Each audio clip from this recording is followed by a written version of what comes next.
E vamos falar do telescópio espacial James Webb, que detectou um objeto misterioso vagando aí pelo nosso universo. O que é esse objeto? Muito bem. Esse objeto, nada mais nada menos do que a gente chama de um rogue planet, ou um planeta órfão. Isso mesmo. O que são planetas órfãos? Planetas órfãos são planetas que a gente detecta, são objetos planetários, só que quando a gente observa ele, a gente não observa nenhum tipo de estrela. Ou seja, é um objeto que está vagando por aí sem orbitar estrela nenhuma. É muito estranho, né? É muito estranho, mas acontece, tem vários desses objetos por aí. Esse objeto que o James Webb detectou, identificou, ele tem uma coisa a mais.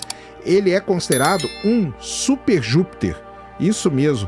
Então ele é um objeto muito grande que está vagando aí pelo nosso universo e sem ter lá uma estrela, por exemplo, que ele está orbitando. Então, o James Webb conseguiu, né, fazer isso de maneira assim realmente espetacular. E não é só isso, tá? E não é só isso. Por exemplo, esse objeto aí, ele é um super Júpiter, ele tem uma massa de aproximadamente 13 vezes a massa de Júpiter. Ele é muito grande. Os super Júpiteres, eles são classificados como objetos que têm entre 5 e 15 vezes a massa de Júpiter, tá? E a grande questão para os astrônomos é a seguinte: como que um objeto desse se formou? Será que ele se formou como uma estrela fracassada, que a gente chama as anãs marrons? Ou será que ele surgiu da mesma maneira que surgiu um planeta e depois ele foi expulso do seu sistema planetário por alguma forma? Os pesquisadores não sabem. O que os pesquisadores têm que fazer para entender? Vocês já sabem, na astronomia, qualquer ciência experimental observacional, você tem que estudar eles muito, obter muitos desses objetos, porque aí com uma amostragem muito grande você tem estatística suficiente para poder então identificar e criar um modelo que explique como que esses objetos existem por aí. Esse super Júpiter, ele chama-se SIMP 0136, tá? Ele está localizado a apenas 20 anos-luz de distância da Terra e, como eu falei, ele tem 13 vezes a massa de Júpiter.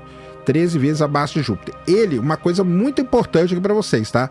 Ele não é classificado como um exoplaneta. Ele não é classificado como um exoplaneta. Ele é classificado, como eu falei, como um rogue planet, tá? Como um planeta órfão, né? O pessoal chama planeta errante. Planeta errante fica meio esquisito, porque a palavra planeta já é errante, beleza? Muito bem. O James Webb, além de detectar esse objeto, primeiro, né? Detectar esses objetos é muito difícil. Por quê? Porque eles não são estrela, ou seja, eles não emitem uma grande quantidade de radiação, e eles não orbitam uma estrela, ou seja, eles também não refletem uma grande quantidade de radiação. Porém, como eles são muito grandes, eles devem ter um núcleo ali, ele tem todo um calor do próprio objeto, ele emite a radiação térmica. Radiação térmica, para quem não sabe, é a radiação infravermelha. E o James Webb é simplesmente o melhor instrumento que a gente tem para poder registrar a radiação infravermelha. Então é isso que os pesquisadores fizeram. Com o James Webb, eles conseguem estudar esse objeto. Mas não é que eles conseguem estudar, não. Eles conseguem estudar a fundo, a ponto de estudar um tipo de atmosfera que tem neste objeto. Olha que coisa impressionante. Olha que coisa impressionante. Então, assim, uma pequena quantidade de luz que é refletida por esse objeto serve para o James Webb poder, então, analisar a sua atmosfera, e não seria bem atmosfera, né? Seria o brilho desse planeta, e aí criar os astrônomos com esse espectro do infravermelho, eles conseguem então criar ali um modelo que tenta explicar que esse objeto teria uma atmosfera. Então isso é muito interessante. O que eles conseguiram detectar nesse objeto? Vapor d'água, metano, monóxido de carbono e dióxido de carbono. Tá? Então, basicamente, esses três elementos aí foram identificados aí pelo James Webb, e com isso, né, os pesquisadores, porque esse objeto ele está rodando, conseguiram desenvolver um modelo para explicar uma possível atmosfera que tenha esse objeto. Então, além de detectar um rogue planet, que é um planeta órfão, além de detectar um planeta órfão que é classificado como um super Júpiter com 13 vezes a massa do Sol, o James Webb foi capaz também de fazer o estudo das suas propriedades ali através da espectroscopia infravermelha, que é uma técnica em que o James Webb ele é especialista. E assim os pesquisadores conseguiram estudar. O que eles querem saber, né? Então, por exemplo, tem esse objeto, ele tem toda uma dinâmica atmosférica.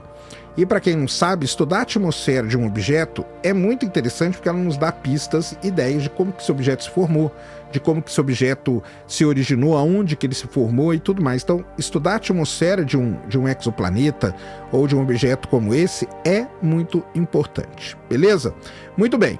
Com tudo isso, né, os pesquisadores estão querendo entender a formação desse objeto, né?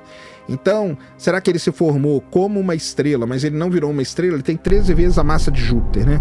13 vezes a massa de Júpiter, você está ali no limite para formar uma anã marrom, que a gente chama. A anã marrom está ali entre 15 e 80 vezes a massa de Júpiter. Mais que 80 vezes a massa de Júpiter, formaria uma estrela, para vocês terem uma noção desses limites. Então, como que ele formou? Será que ele formou como uma estrela pelo colapso de uma nuvem de gás molecular, mas ele não teve massa suficiente para iniciar o processo de fusão nuclear?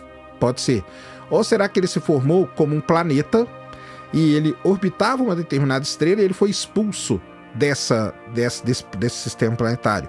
Ou uma terceira hipótese ainda para explicar esse tipo de objeto. Será que ele se formou de forma independente? Pode ser. Alguns objetos podem se formar isoladamente da mesma forma que planetas se formam por aí, e a diferença fundamental é que não haveria uma estrela para ele orbitar. De novo, né? A gente só consegue definir isso se a gente conseguir observar muitos desses objetos, e aí é que entra o futuro, né? Qual é o futuro do estudo desse tipo de objeto, dos planetas órfãos, né? Ou dos rogue planets? O futuro é usar os grandes telescópios que vão surgir agora na Terra, principalmente aqui no Chile, o ELT, que é o Extremely Large Telescope, o GMT, que é o Giant Magellan, o Vera Rubin, que vai ser inaugurado esse ano. Esses instrumentos gigantescos terão a capacidade de você detectar mais rogue planets, detectando mais super Júpiteres vagando por aí. Você vai ter uma amostragem muito grande. Com essa amostragem você vai conseguir criar ali um modelo que explique a formação, a origem deles e o desenvolvimento desses objetos. Beleza? Então está aí o nosso querido telescópio espacial James Webb, mais uma vez, né? O James Webb, ele é tão sensacional, mas tão sensacional, que ele consegue estudar coisas que nem são visíveis direito, como é esse tipo de objeto, que é um objeto que fica ali. Ele não é, você não tem uma estrela em volta, você não tem nada, então esse objeto aí ele fica escondido. E o James Webb vai lá, graças ao seu poder infravermelho, detecta ele e faz todos esses estudos.